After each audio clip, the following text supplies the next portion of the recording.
friends. Welcome back to the podcast. I am really excited to introduce you to a new friend that I made actually in May. So it's not been that long, but Maya Nicole, who many of you probably recognize her face from Instagram. She's pretty big deal on Reels.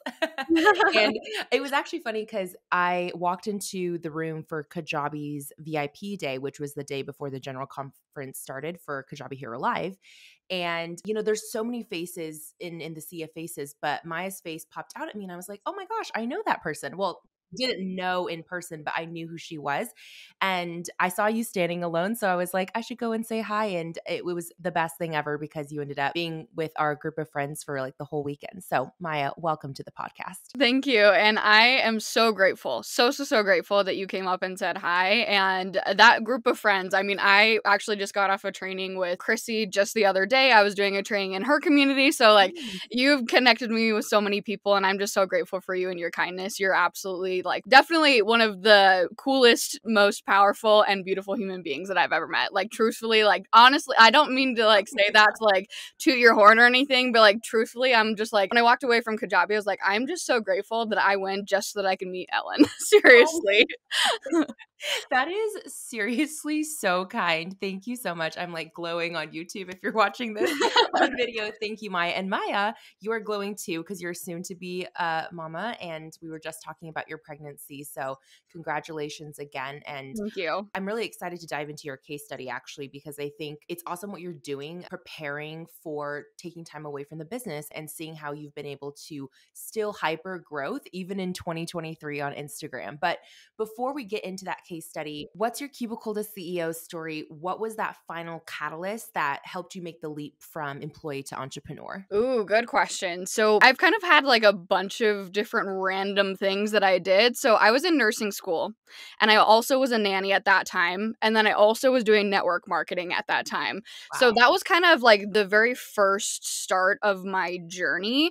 And then throughout that journey, I realized, oh, I love network marketing. I love running businesses online. I love being able to have that flexible schedule. And so I stepped away from nannying to take that full time. So I'd never really had like a corporate job. I had lots of little things here and there that I did, but I guess that was kind of like that very first catalyst was network marketing, getting me into that online space. And then since then I've been in the online space and I absolutely love it. So when did you make that transition fully to owning your own online business and building what you have today? Was that a number of years ago or fairly recent?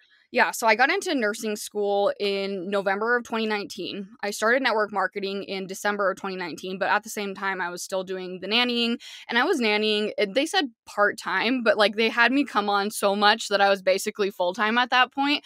So I was juggling a lot of different things between full-time nursing school, full-time nannying, and also running this network marketing business on the side. And it wasn't until the beginning of 2020 that my husband, he put a bug in my ear. He's like, so this network marketing thing, like I can tell that, it lights you up. You're super passionate about it. So when are you going to drop out of nursing school? And I was like, not gonna happen. Like I just worked so hard to get into nursing school, but COVID hit at that time, as everyone knows, and life kind of just got turned upside down. And so I loved being able to have a job throughout that summer when I didn't have nursing school to be able to make money and still be able to connect with people, online, because a lot of businesses were still shut down during that summer. Actually, most businesses were still shut down during that summer. So it was at the end of that summer. So in August of 2020 is when I officially decided to drop out of nursing school and take my network marketing business full time. And I will say though, like little disclaimer, at the time, to me, in terms of like the amount of money that I was making, I was like, this is full time. But like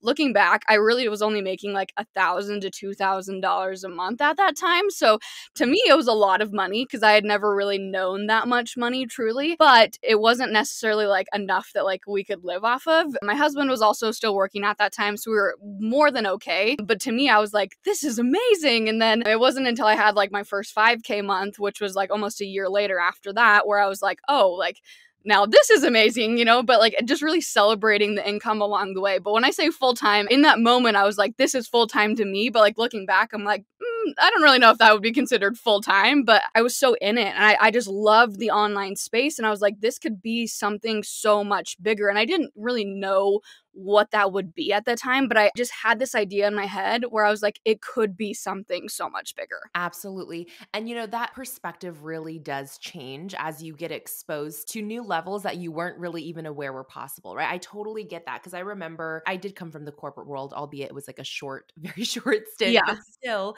in the corporate world, you kind of make it when you've made it to six figures, right? Like that's the end goal. And so I remember when I hit my first 10K month back in 2018 or something, I was blown away. I was like, what Yeah. could be better than there's no other next move. And now it's funny, like our business costs more than that just to break even in a month just to operate. And so it is funny how your perspective shifts over time. To my understanding though, and just to clarify for our listeners, your current online business is no longer in the network marketing world, right? It's your own products and coaching and everything, just to clarify. Yeah, so it's my own products, and it was really like the transition happened very naturally. Again, it wasn't something where, like, in my vision, again, I knew that something big was going to happen, but I didn't know exactly what that was going to be. And so, really, my journey to getting to where I am today, which is like an Instagram coach, business coach, whatever title you want to put on me.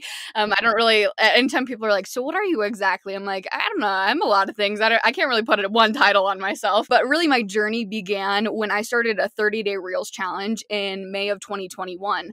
And I started that because I saw these people who were growing on Instagram and they were growing rapidly. Like I'm talking like tens of thousands of followers at this time. And if you were on Instagram at that time, you can probably relate. You probably saw people who were just blowing up. And I knew the potential of Instagram growth for the growth of my business, which at the time was network marketing. And so I was like, well, I'm of course going to try it out because like, what's the worst that could happen? And the worst thing basically did happen, which is that no growth happened.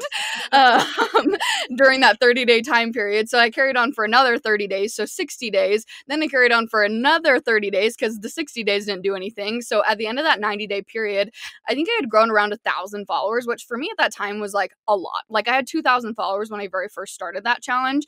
By the end, I was around like 3,000 to 4,000 followers. And then 2 weeks after, like what would be like my 90-day period, I actually grew from 4K to 10K in like 2 weeks. And then my Wow. growth just hasn't stopped growing since then. But the way that I got to where I am today is throughout that journey with my Reels challenge, I was just sharing my journey. At the time I was doing it for other network marketers, I was like, they probably are curious to know, all the things that I'm learning from all these failures that I'm having, basically. And again, I never was like, oh, I'm going to share this because I hopefully want to end up as an Instagram expert. It was just like, I'm enjoying learning different things and I was sharing my insights and my analytics. And so when I did start actually growing, these people who had kind of been with me on this journey were like, hey, help me now grow on Instagram. And so then I was like, okay, well, join my network marketing team and I'll help you grow. And they're like, well, I already have my own business. Like, I don't want to join network marketing. I was like, oh, okay, that makes sense. So then I realized this opportunity to start my own business, selling courses and doing one-on-one coaching. And so that's how I got into where I am today. And so I took a step back in August of 2021 from network marketing to really take this and see, again, at the time, I had no idea where it was going to go. I never expected to be on a podcast with Ellen, like chatting. And I never expected to be speaking at a Kajabi event or even having 200,000 plus followers on Instagram. Like, it was just one of those things where I was like, let's just see what happens. There was like a door and I went through that door and I was like, let's ride this wave. You and I are so similar, Maya. And I don't know if this is true for everyone, but just hearing your story at least, it's that same kind of drive of if something catches our interest or curiosity, we're just willing to walk through the door, like you said, and see what's on the other side. And then we Yeah. kind of adjust once we get our bearings on the other side of the door. Whereas I feel like a lot of people may be a lot more apprehensive to even go through the door unless they've already planned for the next 5 steps that happen after they take that action. So I really, really relate to you. And I love that you chose to build in public as you were going through your first 30, 60, 90 days and sharing those failures, because I really believe that is what builds powerful community. Honestly, the concept of building in public has been one of my favorite things that I've adopted as an entrepreneur over the years. And my journey looks a little bit different. I don't talk so much about social growth, but more on the financial transparency side and sharing my quarterly income reports for years. It's been so cool to look back on, baby Ellen and be like, oh, Yeah. like I forgot I was thinking that in that moment or that I shared that thing. And so I'm sure you had that same kind of feeling when you look back at your archive of content. No, yeah, for sure. And I think it's so real and so raw. And I think a lot of people are afraid to share their journey because oftentimes on it, well, I wouldn't say oftentimes. In every journey, there's failures. Like you're always going to have failures. And so I think sometimes you're like, oh, well, my failures will disqualify me, as being seen as an expert, as growing a business. And it's like, no, actually, your failures are the reason why you're going to be able to grow a successful business. And so just looking back, same as you were, I'm like, oh my gosh, little baby Maya, like she had no idea what she was doing. And she also had no idea what was even coming for her. And here she is now. But I'm just so grateful that like I almost have like a journal of my journey because I was Yes. willing to be open and vulnerable. Absolutely. That's exactly how I look at it too. It's like home recordings from childhood, but like from your early Instagram era, right? Yes. And I want to, of course, applaud you for the immense growth, like you said, that you've seen over the last few years. You mentioned you're at over 200,000 followers now. Today's case study is focused on a specific window of time, really the last 6 months. So from January 8th, 2023 to June 13th, 2023. And during this time, you actually grew an additional 50,000 followers. And the reason I'm excited about this case study for our listeners is because sometimes Instagram experts will come on and share how I've grown to 200,000 followers. But a lot of what happened was during a time window, such as COVID, such as the beginning of Reels, that you can't really replicate if you weren't there to do it during the time that it happened, right? So I love that your strategies that you're sharing today are really pertinent to what's really working on the platform right now. And just to set the scene for our listeners, when you started this year, so January 2023, Yep. what were you at in terms of Instagram audience at that moment in time? So at that moment in time, I was at 210,000 followers. Awesome. So you're now over 260? I'm at 278,000. So actually, for update, between January 8th and July 8th, I've grown 70,000. So just between Wow. June 8th-ish to July 8th, I've grown 20,000 followers. That's incredible. Okay, I'm so glad you brought that up because we'll kind of tease that into what happened over the last 7 month period. You said that prior to this year, you used to post almost daily, like 6 to 7 times a week for 2 years. And then at the beginning of the year, you made a drastic decision to cut down almost in half to 3 times a week.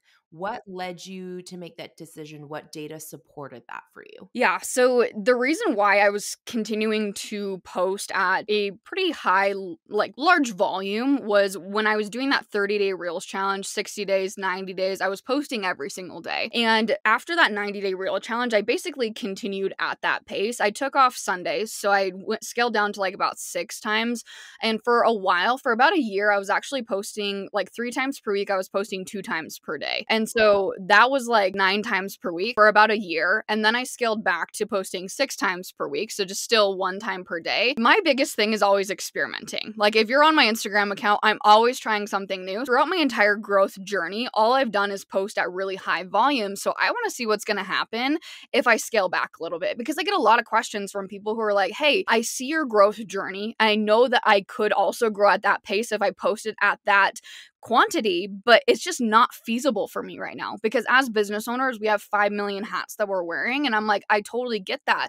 And so I wanted to be an example that you can grow from posting less. And so that's really was kind of the catalyst of that. It wasn't necessarily data driven, and it was more so like, I'm just going to experiment and see what happens. And I was like, let's do it for 3 months and let's see what happens. I was like, after 3 months, I'll reevaluate. If nothing's happening, if I'm not growing, then maybe I'll start posting a little bit more. But I was seeing the growth. And so I just continued at that pace of posting 3 times per week, which is a really, really big shift. I mean, if you're thinking about how much the quantity that I was posting prior, and I've still like obviously grown 70,000 followers just this year from doing that. And so it's just all about trying new things. And again, just not like I saw a door and I was like, let's go see what happens, not being afraid of failure and just recognizing it as part of the journey. Absolutely. And I think, honestly, even hearing you talk today, failure can really just be reframed as an unexpected outcome, right? It doesn't have to mean anything negative or shameful. It's just that wasn't the outcome I predicted, and that's okay. Like it was just an unexpected one, and I'll figure out what that means and how I apply that, experience or information going forward. So I also wanted to ask you, now that you're posting 3 times a week, is your posting schedule the same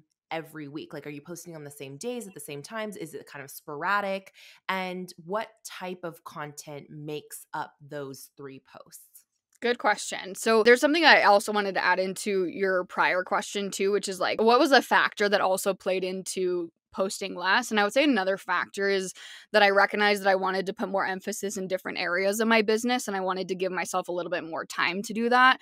And so I also launched a podcast this year. And so being able to have a podcast, that takes up a lot of time. There's a lot of time and energy that goes into recording that. And so I wanted to give myself a little bit more time. And so scaling back still allowed me to have that visibility for my business, which is so vital. I mean, most of my business comes through Instagram. And so I didn't want to lose that. But it also has allowed me to have different opportunities of trying new things. I'm also hopefully getting into YouTube this year. So, like, I don't know, it's just giving me the opportunity to try different things as well. And so I think that that's a big thing that isn't talked about a lot is like, oh, go post one time per day to stay relevant on Instagram. But it's like, what about all the other things that we have to do as business owners? Sometimes those get put on the back burner when in reality they shouldn't, because they're just equally as important as the visibility aspect. So I just wanted to add that in. But in terms of posting, so I've tried. Being pregnant, things have gotten a little bit more sporadic. Understandable.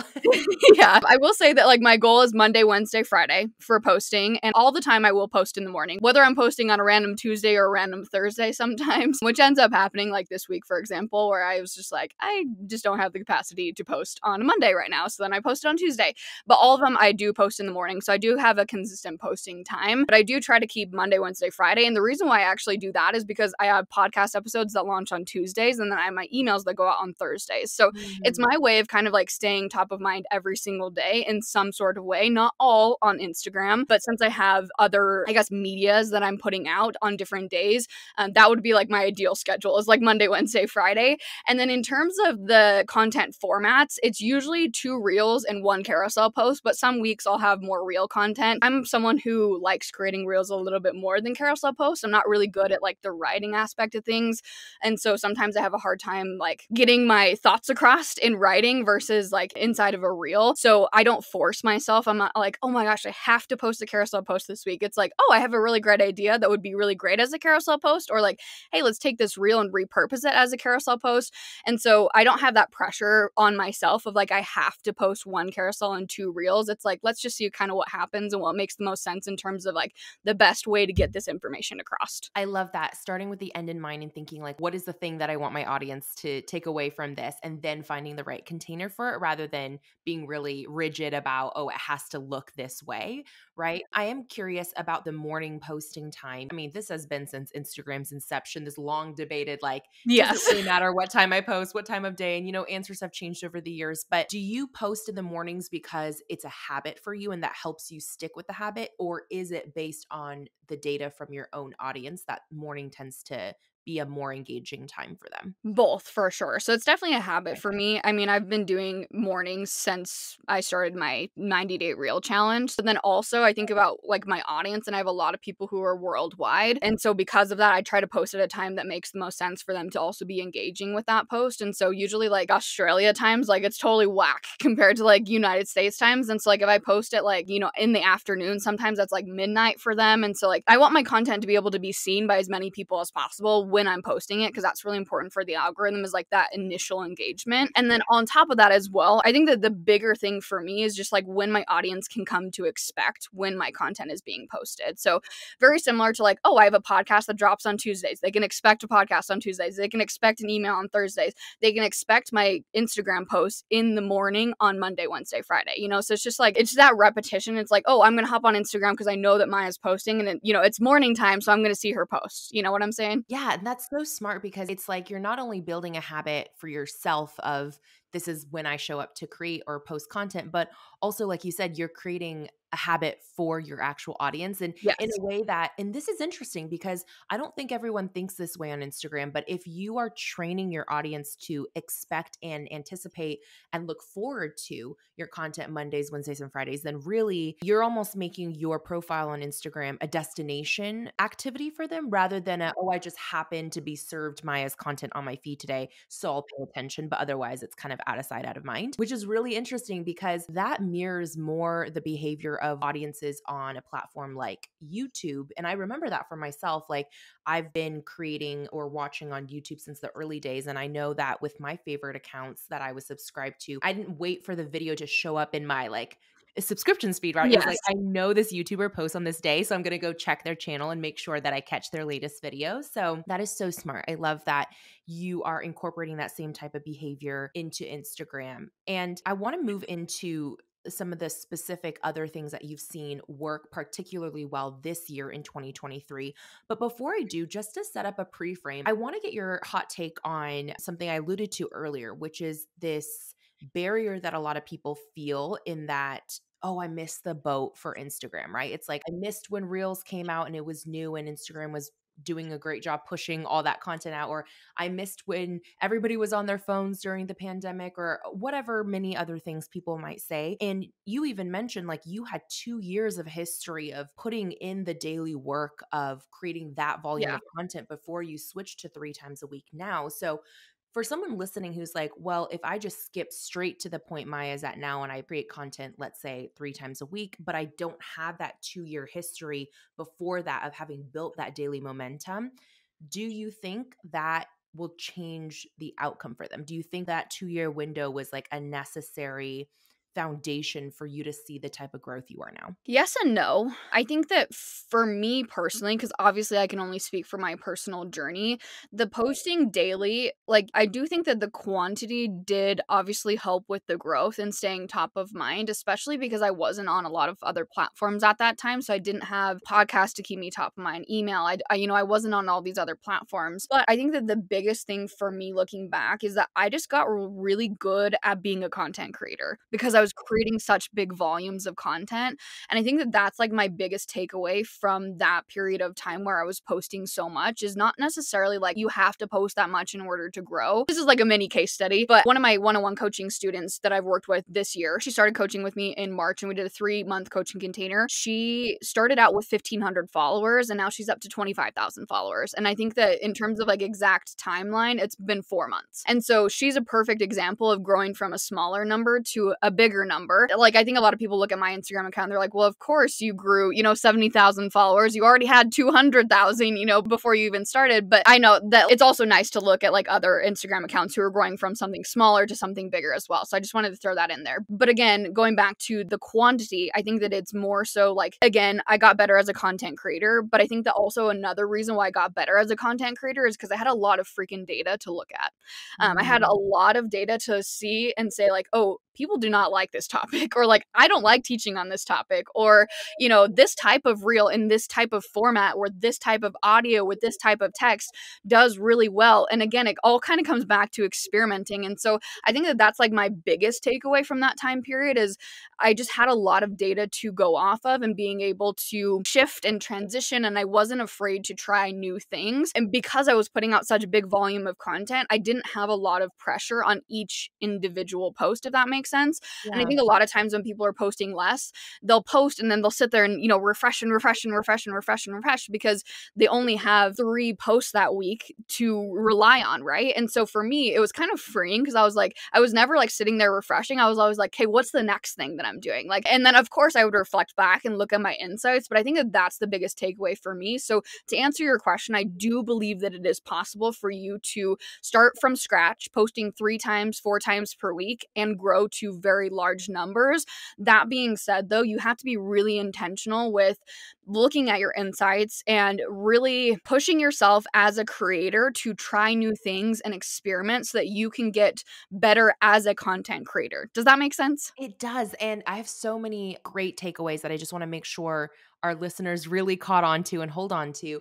First, that content creation, like anything, is a skill, and you can Yes. only become better at something when you practice it. The repetition is really important. And I love the point you brought up where you said because you posted so often, it biased you toward future action. Like you didn't have the time to sit and marinate on whether or not this was a really successful reel and then like shame yourself if it wasn't. It just Yes. it didn't matter, right? Because you had to keep going. Like the forward momentum was so strong that it precluded you from essentially, disqualifying yourself. And so I think that's a really huge thing to keep in mind. And I love that you brought those two pieces up. I think it's also important as an additional layer of context to anybody listening to this case study, speaking of intentionality, right? When you're doing anything on any platform, but in this case, Instagram, you have to kind of understand like what is the end outcome that you're optimizing for. So obviously Maya gets a ton of business in terms of sales from Instagram, but for this particular case study, I want you to look at this through the lens of the metric that's being optimized for in this specific case study is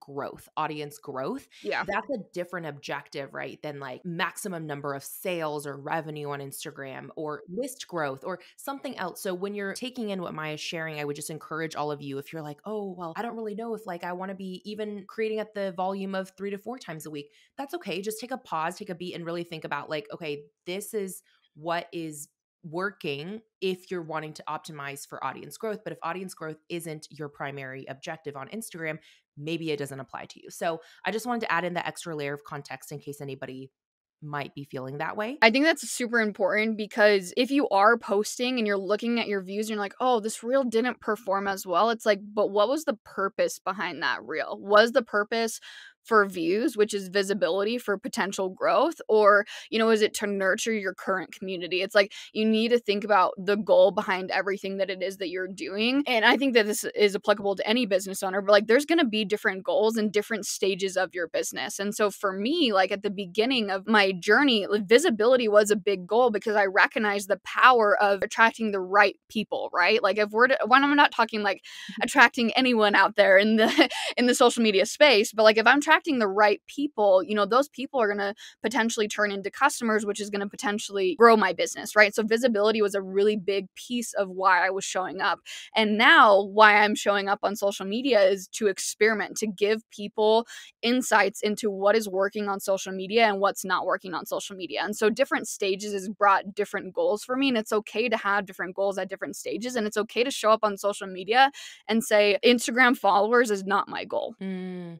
The way that you just distill that to a post by post perspective, that reframe is so powerful. Like, I don't know why, but I never even thought about it that way until you just said it. Like, it's not even just about the overall strategy. What is the outcome? But yeah, to your point, like, don't be disappointed if it didn't get a ton of views, if maybe that post wasn't meant to be a visibility driver. And now that you say that, it totally is true. Like, some of our best sales performing posts, as in like the posts that actually drove new revenue into our business, are oftentimes our lowest engaged posts, like lowest amount of views, lowest amount of comments, lowest amount of likes. Yeah. But the right person saw it and took some action off of Instagram that's not clear to passive observer that, anything happened on this reel, but it worked. It served its actual purpose. And so I love that you shared that. Let's talk about some of the things that you have found have really helped you with the 70K growth. So first is you have been looking at trending topics and news in your industry and replicating that rather than trending audios. Talk to us a little bit about that distinction. Yeah. So trending topics, just to give some ideas of what this is like or what topics this like as examples, ChatGPT, AI. Huge topic right now. It doesn't matter what industry you're in, it's a big topic because AI is applicable to really any industry.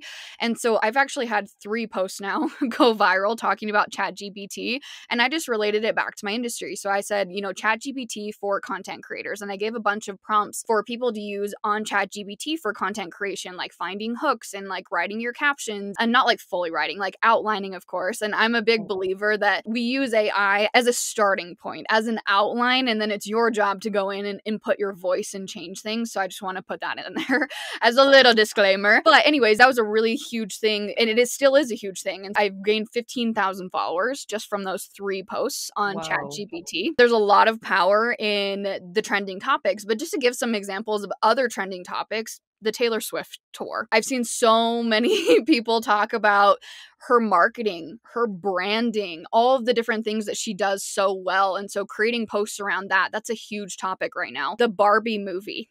Everyone is creating memes and GIFs and all sorts of different things that people are even talking about how well the Barbie movie has been marketed and different things that you can learn from that. And I'm obviously like in the marketing and business space. And so those are the examples that I'm pulling, but that really is applicable in any industry, right? Like if you're in, let's just say, motherhood industry, so like pregnancy or postpartum fitness or something along those lines, and you're watching a movie that's, a recent movie that came out that talks about pregnancy or someone's giving birth inside of that, you can say like, what can you learn from, XYZ, whatever the title of the movie is, about birth, right? And so you're using these things that are going to be things that people know, it's common things that come out. Like I even saw when Bridgerton season 2 came out, there was a bunch of different posts that came out for that. And that's not just applicable to service-based businesses, but also product-based businesses. Like I saw a bunch of people who were doing like Bridgerton-inspired collections of like earrings, or Emily in Paris. Emily in Paris is another one. When I think season 2 of that came out just a few months ago,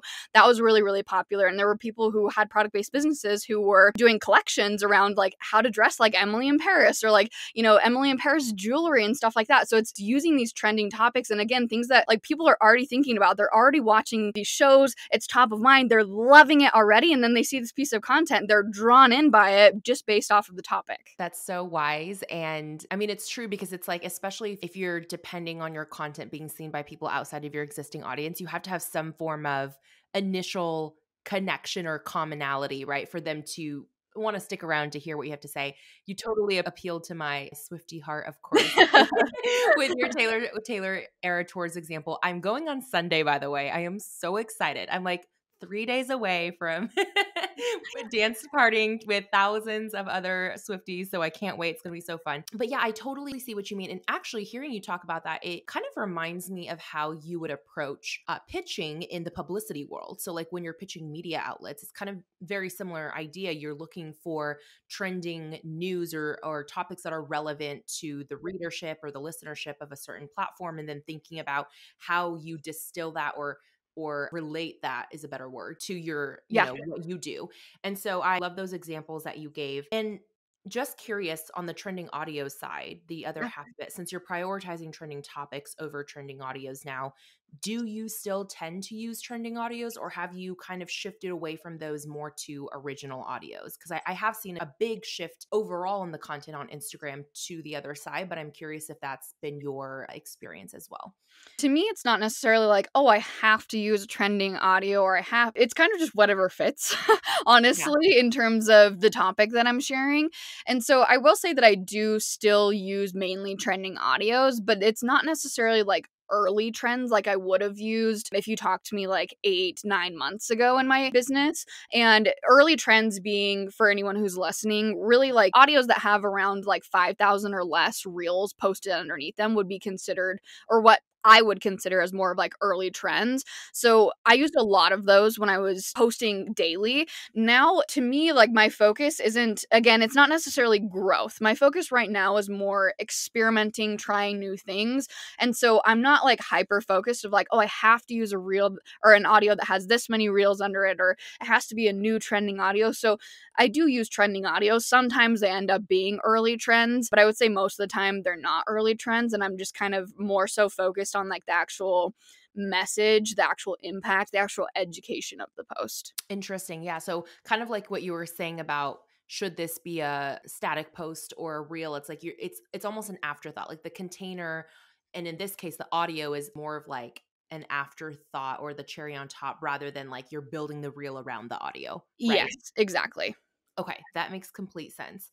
Another thing that you shared ahead of this interview that has worked really well for you in the growth you've seen this year is repurposing a lot of old content, particularly your highest performing content. And so I would love to know what your process is for identifying your highest performing content. Because like, yeah, you could open up each individual post and look at the stats, but that seems kind of disorganized and difficult to keep track of. Do you have any sort of back-end system that you use to identify your best performers? And then when you do, how long do you wait from when you originally posted it or last reposted it to recycle the content again? So usually what I will do is you go to your Instagram account, your profile, you go to the right-hand corner, that little hamburger menu, you're going to go over to Insights.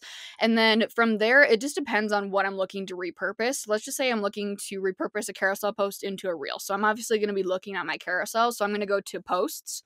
And carousel, in terms of the terminology that I use, just means that it's a post that has multiple multiple slides. That's what a carousel is. People ask me all the time. They're like, what the heck is a carousel post? So that's what a carousel post has, multiple slides. So I'm going to go into posts. And then from there, there's a few different things that I'll look at. Sometimes I'll look at reach, just general reach of, which post had the biggest reach. And from there, it's obviously going to categorize it based off of just overall reach. So follower reach as well as non-follower reach. But usually what I'll do is I'll click into the top posts that come up and look to see if they have non-follower reach, because to me that's more important than just reaching followers. Obviously I want to reach my followers because I want to continue to nurture and serve my community, but I also want to be reaching new eyes.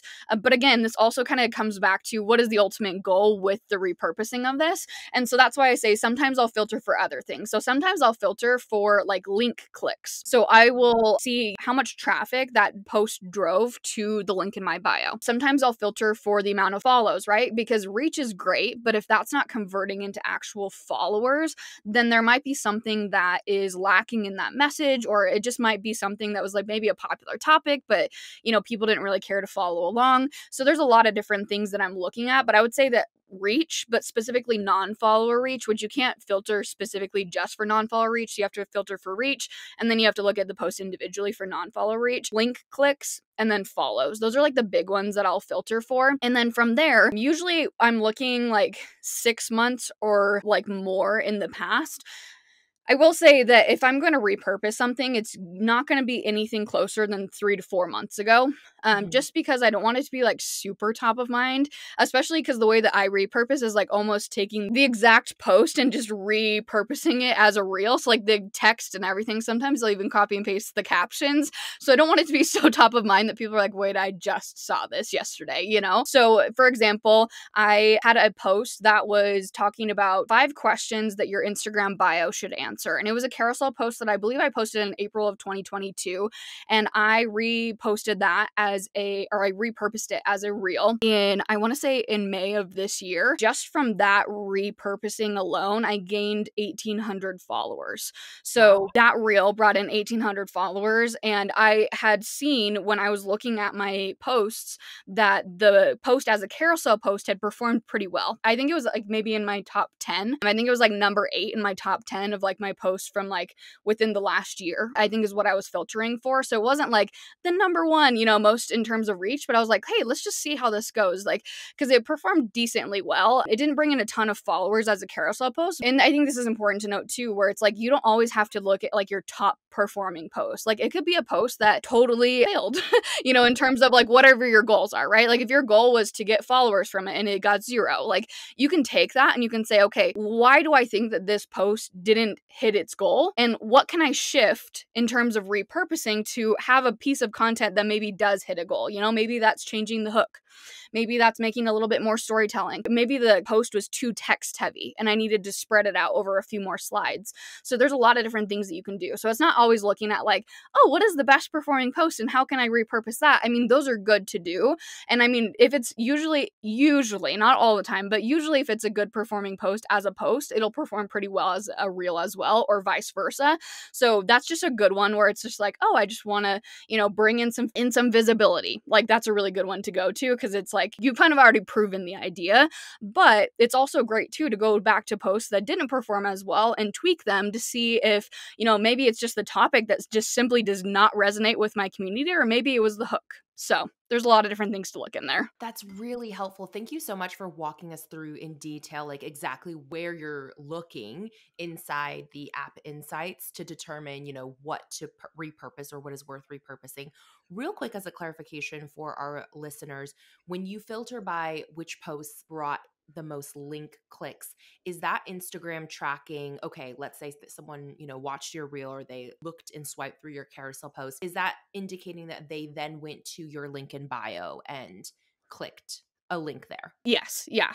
And usually what I'm looking at there is the call to action statement on that post. Like, Mm. what was the call to action statement? Did it say, go check out the link in my bio for XYZ freebie, or maybe to check out this offer. Or, I mean, this is another good thing to look into, is like maybe there wasn't any call to action to go tap the link in my bio, but the post itself was powerful enough that it drove people to take action without me even asking them to take action. And that's powerful too. Speaking of powerful call to actions, as a sidebar, I just want to know, obviously, I feel like we all can feel victimized by the Instagram algorithm sometimes, but it does seem, whether or not there's any truth in this, it does seem that sometimes Instagram doesn't love it when saying, go to the link in my bio, click the link in my bio. So I see some people do funny things, like even like swapping letters and be like, go to the bink in my Lio or whatever, Yeah. like Yeah. silly things like that. Do you tend to even care or like pay attention to things like that? Or you're like, screw it. Like if I want to tell people to go click the link in my bio, I'm going to say that every time in my post and I don't really care what impact it has.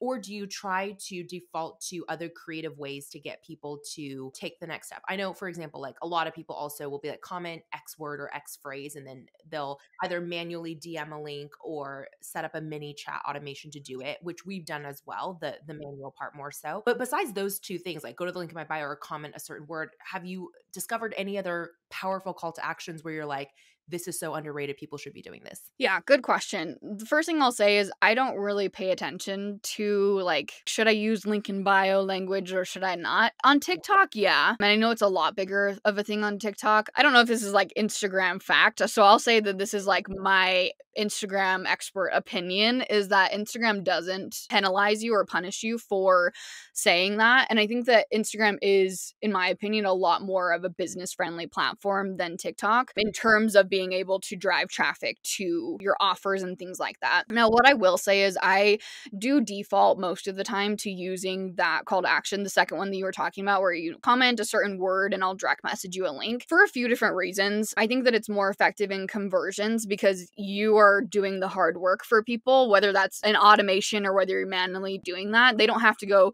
out of your post to go tap on the link in your bio to then go find the link that you're talking about. So I think that it creates higher conversions in that sense, and also higher conversions because in your direct messages, anytime that you can get conversation with people, it's going to be a higher conversion. And so oftentimes I'll end my messages with saying like, if you have any specific questions about XYZ, let me know. Or like I'll leave it open-ended so that way they feel like they can ask me questions. Actually, most of the time, people are going to ask questions in there that they wouldn't have otherwise asked if I had just said, oh, go tap the link in my bio, and then they go find that and they had questions. They're not going to direct message me most of the time. Right.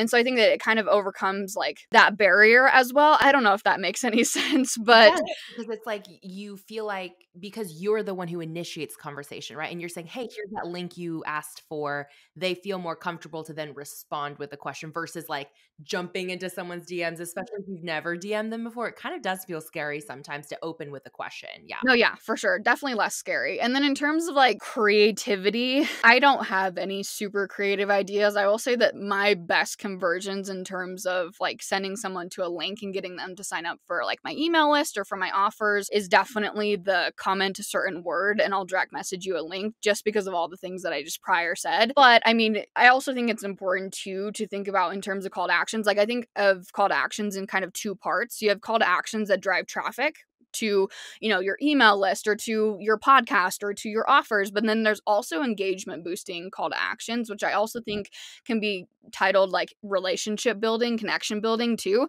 And that's just like the fun ones where it's like, what's your favorite ice cream flavor, or what's your favorite summer activity? Just like those fun ones where people don't really have to think, they can drop something in there and it's a really fun opportunity for you to be able to get to know your audience more. I will say that the most fun one that I've ever done in terms of call to actions, I guess that this would be like the most creative one. I'm sure that you've actually heard this, but playing two truths and a lie with your audience in the comment section. So you ask them, drop two truths and a lie, and then I will go through and I'll guess.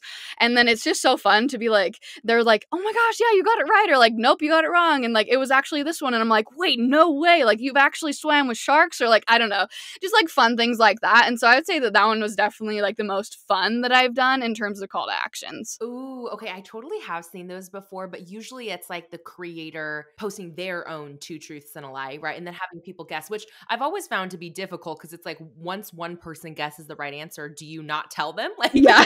Yeah.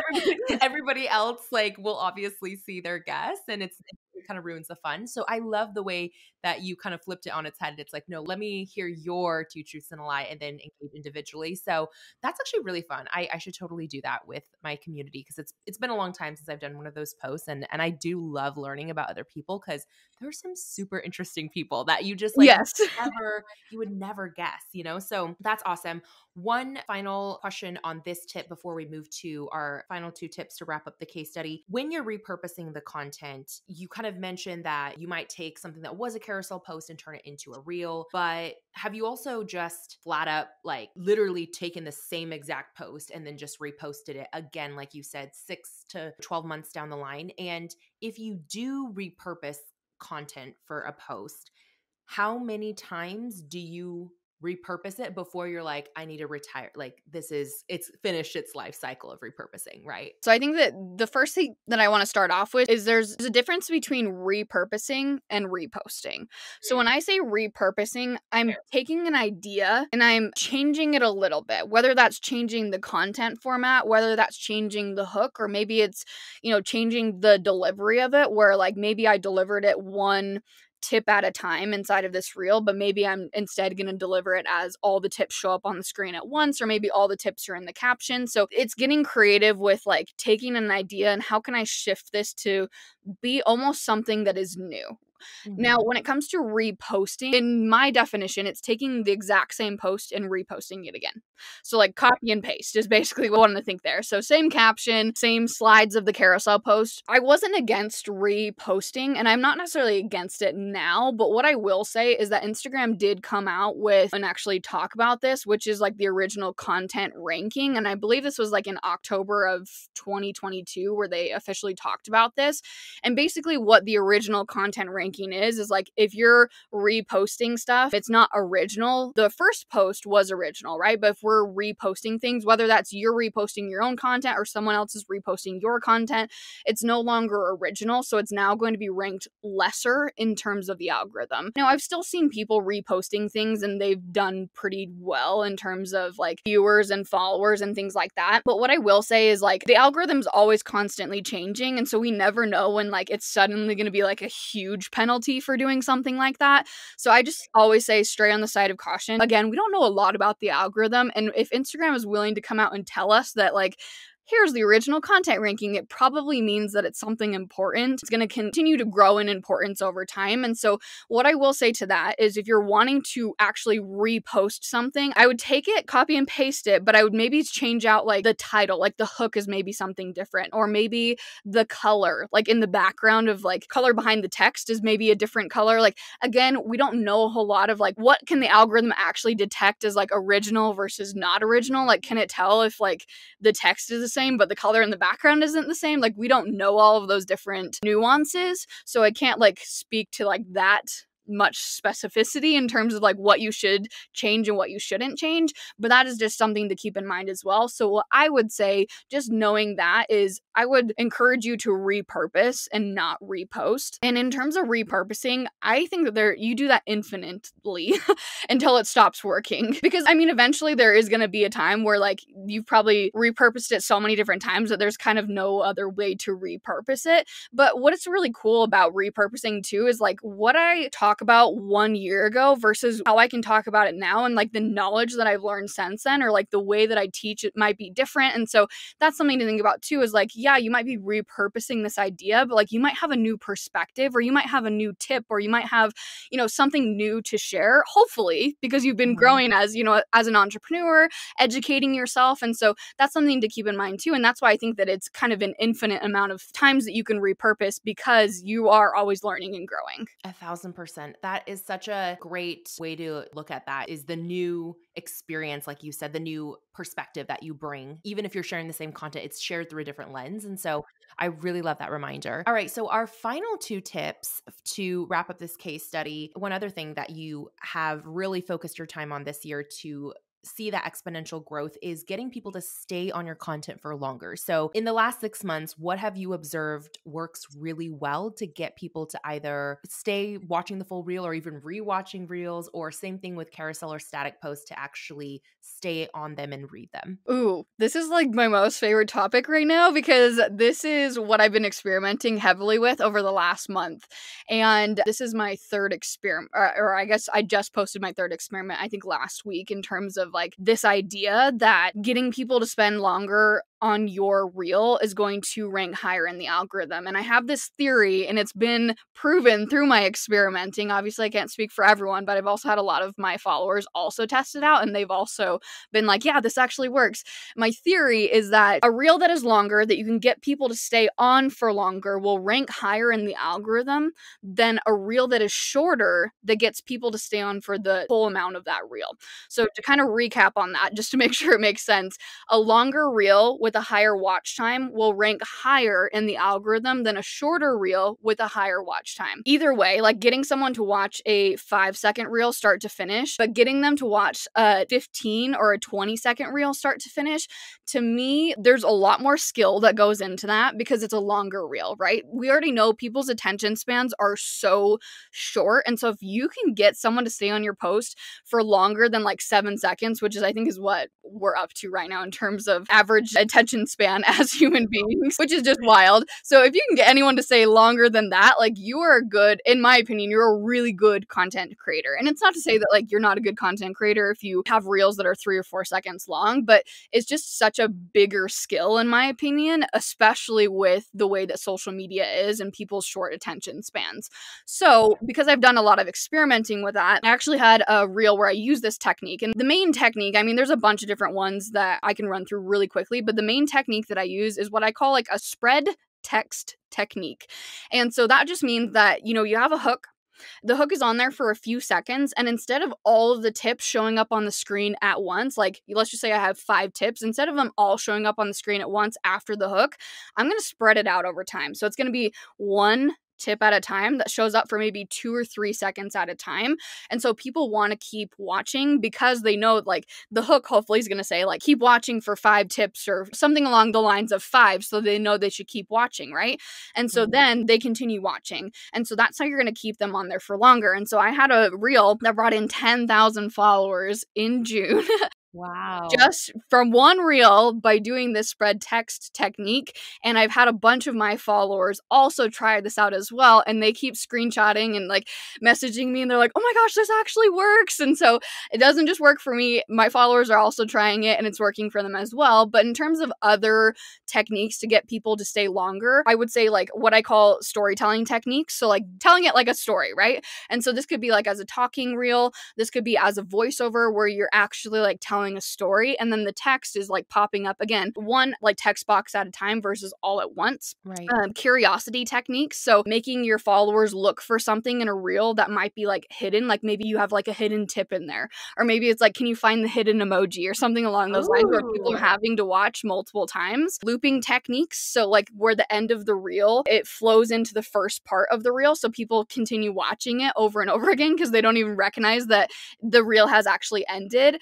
And then you have your classic eye-catching techniques, which is like transitions. But I would also say something recently too that I've been loving is adding pictures to the reel. So like adding like screenshots of different things to give a visual of what it is that I'm talking about. So-and-so asked me XYZ question. It's like, here's a screenshot of all these different questions, or like, here's a screenshot of my analytics, or here's a screenshot of this. So like I'm showing a picture on there. So that visual is going to keep them on there for longer.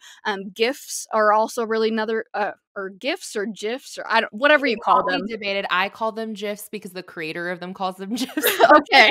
A lot of people call it GIFs. Yeah. Okay, well, I say GIFs, but GIFs, I guess, is the right way. So GIFs is another one. So those are all a few different ways to get people to spend more time. But that is something that I would definitely look into, especially now that inside of the Reels Insights, we have the opportunity now to see watch time.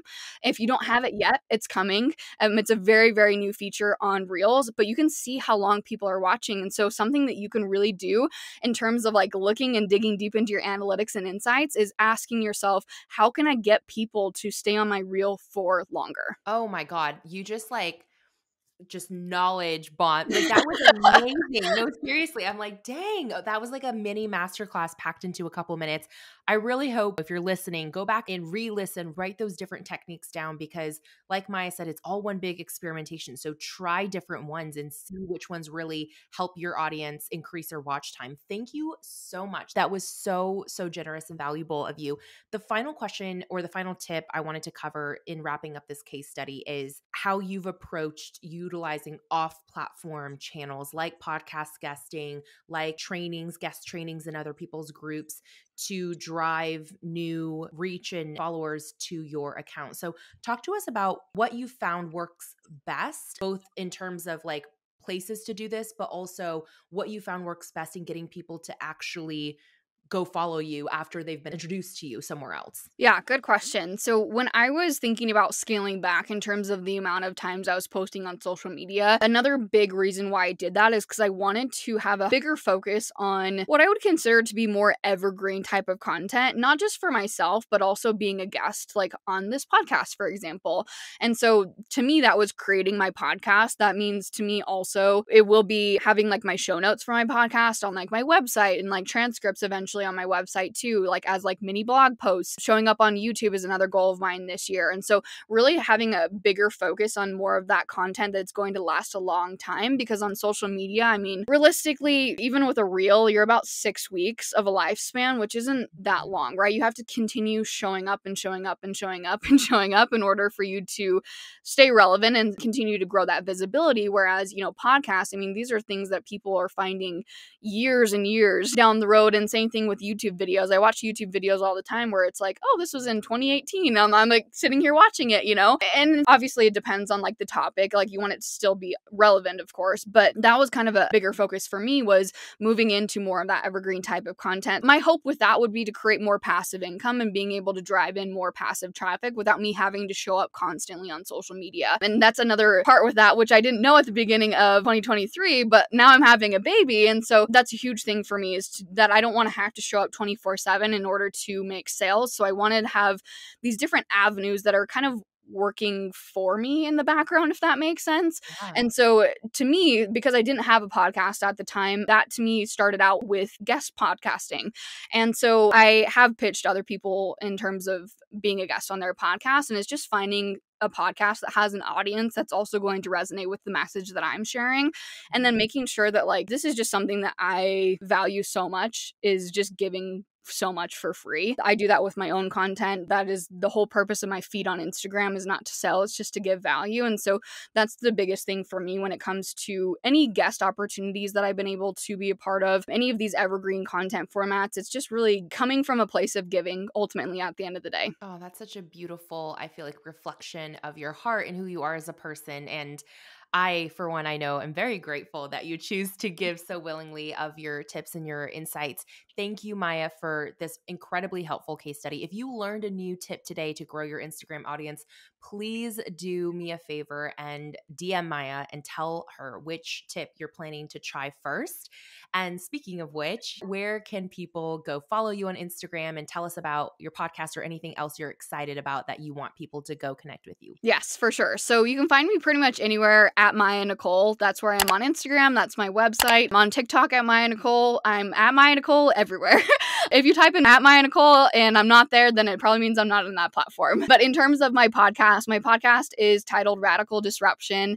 And it's very similar in terms of the conversation that we're having here, just very raw, transparent in terms of numbers, not just in terms of like Instagram growth, but also in terms of failures, like money that I've lost, how many disputes that I've had, just all these real and raw and honest conversations that I feel like aren't happening enough in the entrepreneurship space, which obviously this podcast is another huge example to me in terms of bringing these raw and real conversations to light. And so this is actually, your podcast was a huge inspiration for my podcast and what I share on my podcast. So I'm so grateful for Cubicle to CEO. But that is the conversations that you can expect to have over there, is just the real and raw, I guess, is the best way that I can explain it. The best way to explain it. Thank you so much. And if you're listening, make sure you scroll below to the show notes. We'll include all of Maya's links below. Go subscribe to the podcast. And thank you all for joining us. Thank you, Maya. Thank you for having me.